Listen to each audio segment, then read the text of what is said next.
Oo, teka. Basta na lang kayo susugod, hindi man lang kayo naghugas ng kamay. Hayaan mo sila.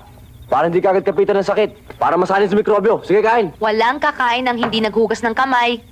Kain na kain! Sige!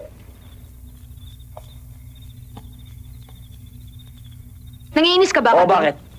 Ba't mo ko ininis? Inaagaw mo ako ng papel sa mga bata eh. Tinatanggalan mo ako ng karapatan. Kung ano tinuturo mo. Ba't ikaw ba nanay? Bakit ikaw ba, tatay? Hindi kita inaagawan ng papel sa kanila. Gusto ko lang ituro sa kanila kung anong tama. Eh ikaw, anong karapatan mo ituro sa kanilang mali? Gusto mo pa yata lumaki yung mga yan na walang modo eh. Ngayong magkakasama na tayong lahat sa bahay na ito, gagawin natin kung anong tama. Pagkahugas ng kamay, magdadasal muna tayo ng pasasalamat. Naintindihan nyo? Naintindihan mo? Wala akong naintindihan. Libag! Tara! Ano pang ginagawa mo dyan? Maghuhugas ng kamay tsaka magdadasal ng pasasalamat. Di bagay sa'yo. Sip-sip!